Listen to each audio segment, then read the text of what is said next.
Bonjour à toutes, bonjour à tous, je suis David Braque, je suis professeur de culture générale au sein de la classe préparatoire ISP et j'ai plaisir à vous retrouver pour une courte vidéo, hein, comme l'ISP en a l'habitude, de correction du sujet d'annales de culture générale des lieutenants pénitentiaires. C'est le sujet qui a été proposé aux candidates et aux candidats en 2024 et le sujet était: doit-on moins travailler pour être heureux? Alors, je vais vous proposer dans cette vidéo une courte correction pour vous montrer, selon la méthodologie que nous enseignons, au sein de la classe préparatoire ISP, pour vous montrer comment on peut réfléchir à ce sujet et quelle pourrait être, une idée de plan avec, quelques idées, que je vais développer rapidement pour vous montrer comment on pouvait, nourrir, la réflexion. Alors je commencerai par dire que bon, c'est un sujet assez classique, hein, le thème du travail évidemment, en culture générale, un sujet d'actualité, parce que, bah, comme, vous le savez sans doute, j'espère, du moins, c'est un sujet qui a, animé, habité le débat public, bon de façon un peu large, hein, de toute façon c'est, comme le dit la sociologue, la grande sociologue du travail Dominique Méda, c'est notre fait social total. Donc c'est normal que le travail habite notre débat public, mais vous savez, vous avez vu que le travail l'a occupé plus particulièrement au moment de la réforme des retraites où de nombreux intellectuels, forces de la société civile, syndicats et souvent des opposants à la réforme ont un peu opposé ce mantra, hein, l'idée que on devait se libérer du travail, que le travail était essentiellement une force aliénante et que le projet du gouvernement était un projet de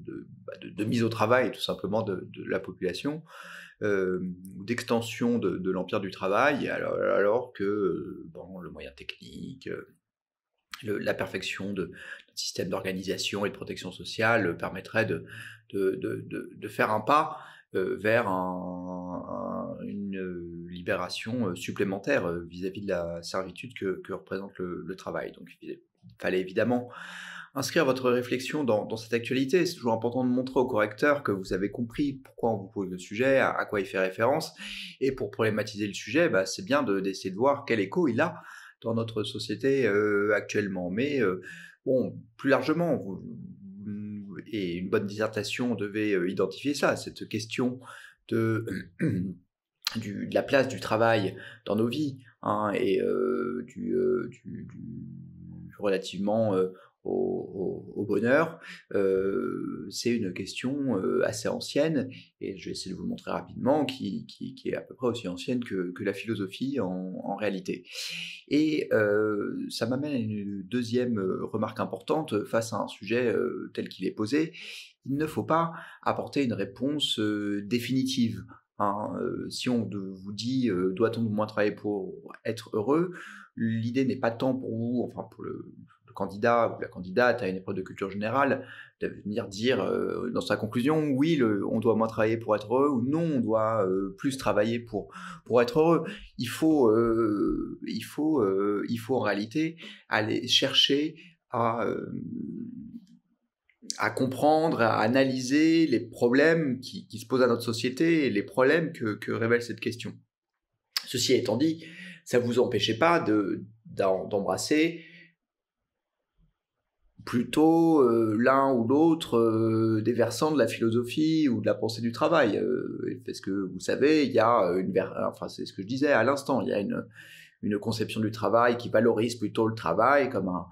une voie d'accomplissement de soi et de participation au collectif, et finalement une sorte de voie vers le bonheur. Et de l'autre côté, il y a comment dire, un versant critique, hein, du travail. Et vous pouvez évidemment considérer au fil de vos développements que le sens de l'histoire, ça serait plutôt de se libérer du travail, ou alors que non, il est plutôt urgent pour nous compte tenu des enjeux économiques, sociaux, enfin, qui se posent à nous, le financement du système de retraite par exemple, qu'il y a plutôt lieu d'accroître le temps global passé au travail. Vous pouviez, si vous voulez, orienter, donner une dominante à votre à votre réflexion. Mais d'ailleurs, moi, dans le corrigé que je vous propose, je vais pas le faire. Je vais aborder tour à tour les problèmes que cela pose. Alors, ces quelques remarques préliminaires étant faites, moi, je vais proposer tout simplement un corrigé, hein, avec en accroche, vous pouvez effectivement partir de la réforme des retraites avec l'idée que l'un des arguments invoqués était que les Français travaillent moins longtemps que leurs voisins, voire qu'ils sont un peu plus paresseux, et en même temps, et c'est déjà dans l'accroche relevé un élément de problématique, un élément de contradiction, un élément de problème, voir que les grandes amplitudes horaires avec la déstructuration du travail, les impératifs de productivité, le souhait de s'épanouir au travail, voilà, avec cette figure un peu du self-made man ou du travailleur acharné qui réussit professionnellement, qui sont des figures valorisées dans notre société, et ben voilà, semble également caractériser notre vie sociale, si bien que voilà, on a ce rapport ambivalent au travail. Et en même temps, ces impératifs posent la question de savoir si nous travaillons trop, s'il faudrait moins travailler pour être heureux, et ainsi qu'on l'a attendu lors des manifestations, qu'on l'a entendu lors des manifestations contre la réforme des retraites, travailler moins pour vivre plus. Ce seul petit slogan, d'ailleurs, constituait une excellente accroche. Bon alors, pour définir les termes du sujet, ben, le travail, il faut, et c'est un défaut qu'on peut repérer hein, dans les dissertations des étudiants, c'est le manque un peu de perspective historique, le manque de dynamique, et il ne faut pas, la question du travail a pas quelques mois, elle n'a pas non plus quelques années. Il faut essayer de l'embrasser de façon large, et c'est également ainsi que l'on parvient à tout simplement à problématiser le sujet. Donc on peut commencer par constater que c'est une constante anthropologique, hein, le travail, l'homme, de tout temps l'homme quasiment, même si vous devez absolument proscrire ce type de formule, mais le travail est une constante anthropologique. Bah, pourquoi ? Parce que l'homme est naturellement inadapté à son milieu et qui doit produire les moyens de son existence, contrairement aux animaux qui naissent avec d'instinct les facultés ou presque, lui permettant de survivre dans une nature a priori hostile. L'homme, non. L'homme doit travailler, transformer son milieu pour y créer les conditions de son existence. Le travail, c'est aussi un phénomène sociologique hein, et un phénomène historique. Le phénomène, le travail a une histoire, et il évolue dans ses formes, dans ses conditions, dans les parties de la population concernée. Souvenons-nous que les nobles ne travaillaient pas, à proprement parler. C'était les paysans, donc le bas de l'échelle sociale, qui travaillaient. Mais aujourd'hui, le travail est notre fait social total. Tout le monde travaille, y compris les classes les plus hautes travaillent et valorisent le travail, et on le repère tous les jours dans les médias. Alors, pour en venir plus directement au sujet, cette histoire du travail révèle son ambivalence. Hein. Il est ambivalent, il est aliénation et aussi libération. Et c'est important dans un devoir sur le travail de pouvoir montrer que vous avez une vision nuancée des choses, qu'il s'agisse d'un sujet sur le travail ou tout autre d'ailleurs. Mais le travail est une notion profondément ambivalente, donc effectivement, l'étymologie hein, qui révèle le caractère aliénant du travail, puisque il vient du latin tripalium, qui est un instrument de torture, mais voyez en anglais to work, qui manifeste plus l'idée de faire ou d'agir, on révèle déjà une autre idée du travail. Et dans cette vision ambivalente, effectivement, pour les Grecs, pour l'Ancien Régime, chez les Grecs, le philosophe ne travaille pas, il y a une vision dépréciative du travail, sous l'Ancien Régime aussi, mais avec la modernité, avec les Lumières, hein, dans Candide, c'est Candide qui dit il faut cultiver notre jardin. Il y a une vision avec la modernité positive du travail, il y a son utilité économique, à l'accomplissement personnel. Donc, vous voyez que la question du bonheur individuel et collectif, le bonheur qu'on peut définir hein, comme une sorte d'état de félicité, d'absence de troubles, d'absence de souffrance, s'opposerait au travail pour certains, et pour d'autres, en réalité, le travail est le moyen de la réalisation de soi et d'accès à la plénitude de soi, une certaine plénitude de son humanité, aussi de manière de conquérir les moyens de son bonheur en se procurant à soi et aux autres d'ailleurs de l'utilité économique. Mais interroger cette question du travail, on le voit avec cette ambivalence de l'aliénation et de la libération, ça pose la question historique de la question sociale. Effectivement, il y a travail et travail, on use du même mot pour désigner un livreur Uber et un capitaine d'industrie, mais et cette question sociale a mis au jour, et qui est née au XIXe siècle, la souffrance liée au travail de masse, et l'histoire du travail depuis 2 siècles aurait-elle un sens? Que ce serait celui de la libération, justement, vis-à-vis du travail, ou du moins de l'atténuation de ces effets aliénants, réduction du temps de travail, protection des travailleurs, des contrats de travail, et plus récemment, la question de la quête de sens au travail, qui est quelque chose d'assez nouveau. Donc, dans cette dynamique d'histoire, dans cette dynamique de progrès sociaux, il faut enfin aborder la question du progrès technique, puisque le progrès technique se présente comme un moyen d'améliorer les conditions de vie de l'homme. Et là aussi, c'est ambivalent, parce que la machinisation au XIXe siècle a fait d'abord que produire davantage d'aliénation. C'est toutes les thèses de Karl Marx sur le prolétariat et la façon dont le travailleur est dépossédé de son œuvre, si vous voulez, par sa réduction à la place de faire valoir d'une machine. Mais cela dit, depuis 2 siècles, le progrès technique a permis d'atténuer là aussi la souffrance au travail, mais la repose en même temps avec le numérique, l'informatique, puisqu'on peut s'en servir pour intensifier le travail, pour le contrôler, et puis l'économie numérique crée aussi un nouveau prolétariat. Dans l'exemple type qui a abreuvé les médias sont les livreurs de repas à domicile. Et parler de cette question du rapport du travail au bonheur, et en la liant au progrès technique, ça amène aussi à poser la question finalement de la libération du travail vis-à-vis du progrès technique. C'est une question que posait déjà Hannah Arendt dans La condition de l'homme moderne. Alors, je vous donne des références, ce n'est évidemment pas absolument nécessaire pour faire un bon devoir d'avoir recours à toutes ces références. Il suffit, vous pouviez parfaitement développer ces idées sans. Donc, bon, pour problématiser le sujet, on voit qu'aujourd'hui, il y a des mouvements contradictoires, une nouvelle requête de bonheur au travail et d'atténuation des effets aliénants du travail, une nouvelle requête de libération vis-à-vis du travail, une sorte de nouveaux droits à la paresse, et qui reconduit en réalité la problématique historique du travail qui est entre aliénation et libération, parce qu'on voit bien qu'à la fois les moyens techniques pourraient permettre de nous libérer du travail, et en même temps on parle de nouvelles formes de précarité, travailleurs pauvres, de phénomènes de lassitude. Donc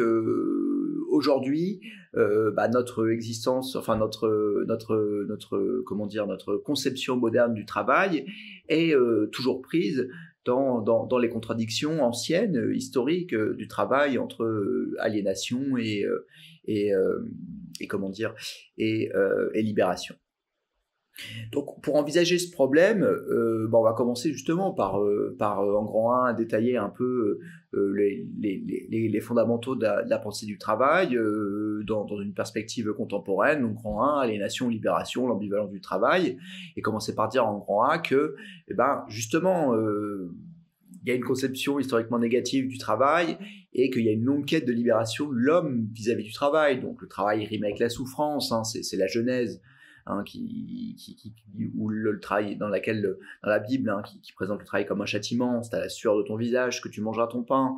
Bon, on peut citer la littérature, Émile Zola,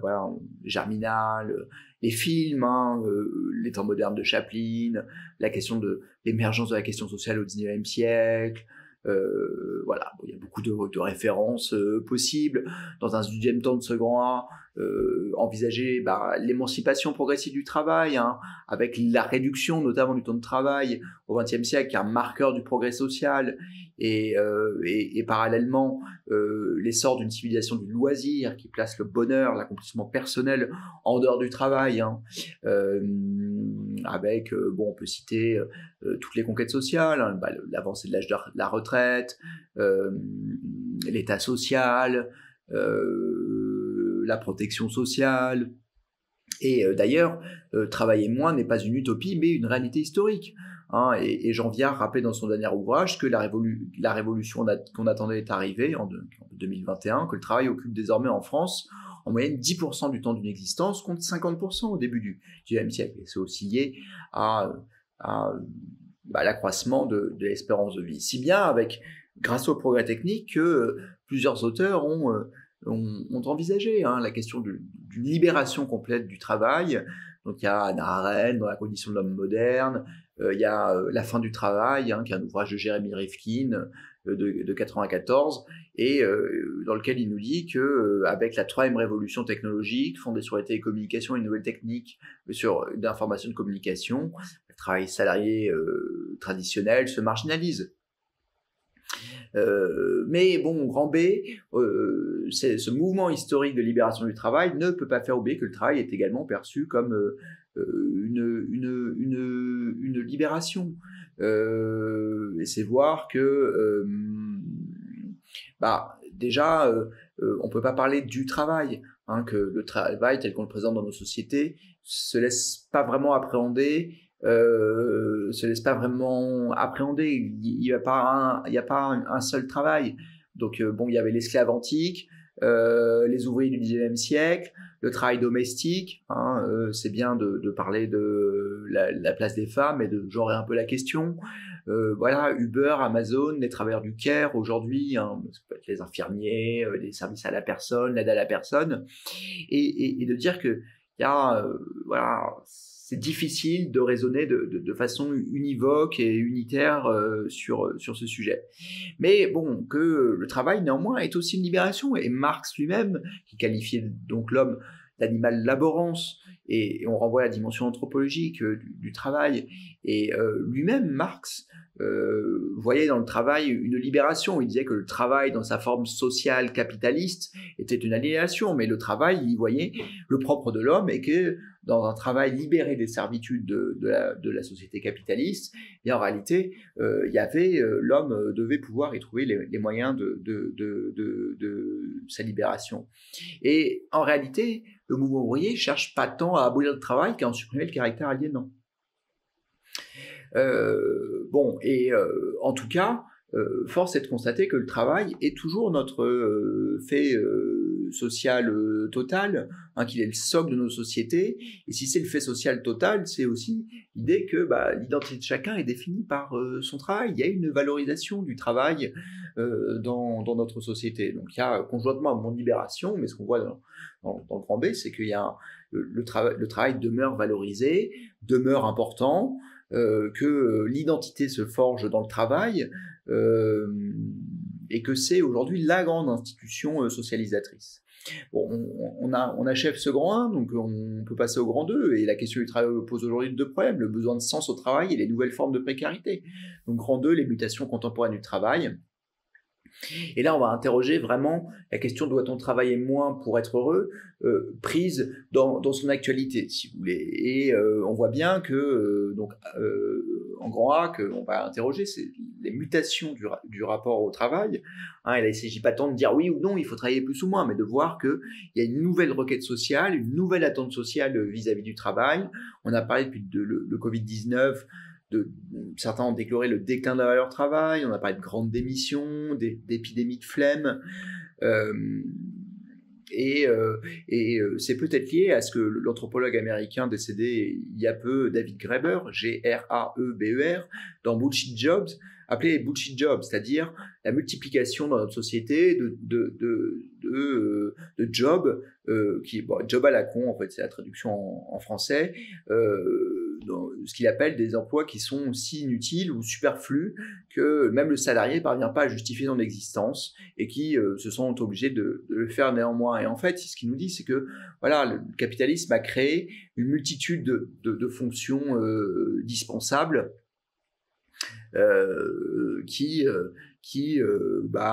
aujourd'hui sont en tension, sont en crise, parce qu'il y a cette modification du rapport au travail. C'est notre rapport au travail qui s'est modifié plus qu'un déclin de la valeur travail, et le travail devient une sorte de consommation. Il répond moins c'est le sociologue Denis Maillard qui explique ça, qui répond moins à une logique de sacrificiel ou de dépassement d'individus dans un collectif, mais répond à une sorte de logique de consommation où on en attend, mais c'est aussi le mouvement de la société, c'est lié au mouvement d'individualisme. On en attend l'accomplissement, et d'ailleurs le travail est concurrencé aujourd'hui par ce que dit Maillard, hein, par un monde qui prend de la consommation, l'imaginaire, le voyage, la jouissance, et qu'à côté, la dimension un peu sacerdotale du travail est moins bien vécue par les individus, et que les individus tentent en réalité de se le réapproprier pour en faire un lieu d'épanouissement, un lieu où ils peuvent maîtriser les conditions de leur vie. Et donc, ça pose des questions des réformes, si vous voulez. Et est-ce qu'il ne faudrait pas répondre aux besoins de faire de son travail une expérience épanouissante, hein, et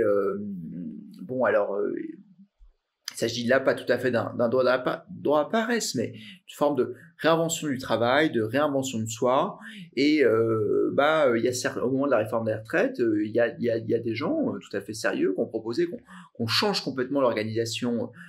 temporelle du travail dans la vie, en disant par exemple on fait la retraite à 70 ans mais avec 6 années de disponibilité au cours de la vie, justement pour s'adapter aux attentes de chacun au cours de sa vie, c'est-à-dire on part comme la durée de vie s'allonge, on partirait à la retraite plus tard, mais on pourrait au cours de la vie prendre 6 années de disponibilité pour poursuivre d'autres projets. Mais parler du travail aujourd'hui, du rapport entre le bonheur et le travail, c'est pas seulement parler du nouveau rapport un peu consommateur qu'on a dépeint dans les médias, des individus de travail. C'est aussi parler des nouveaux mots du travail, hein, et c'est ce que on peut commencer par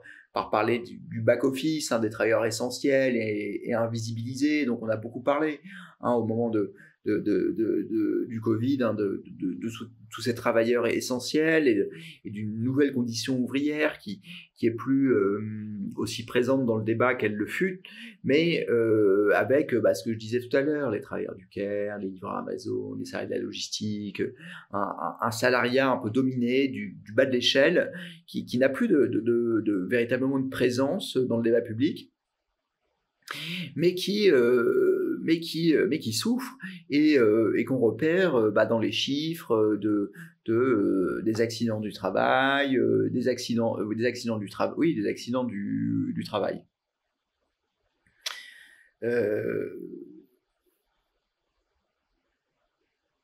On peut aussi parler des risques psychosociaux, hein, et c'est Marie Peset, psychologue, qui a écrit un livre, hein, qui est connu pour être l'initiatrice de la première consultation Souffrance et Travail, qui a écrit un bouquin qui s'appelle « Ils ne mourraient pas tous, mais tous étaient frappés » et qui décrit ces nouvelles souffrances au travail, et que justement, il y a une frontière vie privée, vie pro qui se brouille, permise notamment par les nouveaux usages numériques et qui pointe l'intensification des rythmes permis par les nouvelles technologies et l'explosion, hein, de nouvelles formes de souffrance au travail. Et donc, il faut peut-être, et c'est là aussi une question, hein, du bonheur au travail, il y a la question du bonheur comme accomplissement de soi, mais il ne faut pas oublier qu'en dépit du progrès technique et en dépit de la fin de la société ouvrière, la question du bonheur au travail ne peut pas faire l'économie d'une réflexion sur la souffrance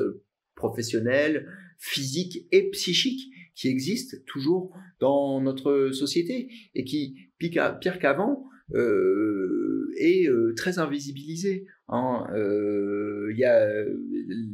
voilà, il y a une forme de travail accomplissement de soi qui est ouvert à des catégories, disons, plus diplômées, mais il ne faut pas oublier qu'il y a beaucoup de catégories socio-professionnelles qui n'ont pas qui n'ont pas accès à cette question du travail, de la quête de sens au travail, du travail individualiste, accomplissement de soi, pour qui le travail est toujours une contrainte, mais plus forte raison, une contrainte qui pèse sur leur corps et sur leurs âmes. Et il y a une forme de disparition du travailleur force de travail du débat public. Or, il faut peut-être réinterroger revenir à ce débat et réinvestir ces questions. Voilà, chères candidates, chers candidats, chers étudiants, j'espère que cette vidéo vous a été ou vous sera utile lorsque vous la regarderez. N'ayez crainte si vous n'avez pas tout dit, évidemment, moi je n'ai pas préparé cela dans les conditions de l'épreuve, c'était pour vous donner des pistes de réflexion et surtout pour insister sur le fait que quand on parle du travail, il faut toujours le penser de façon un peu ambivalente. Généralement en culture G, il faut avoir une vision un peu nuancée des choses. Donc, je vous souhaite, pour ceux qui sont toujours ou qui commencent les révisions, je vous souhaite bon courage et j'aurai le plaisir de vous retrouver bientôt pour d'autres vidéos sur la chaîne YouTube de la prépa. Au revoir.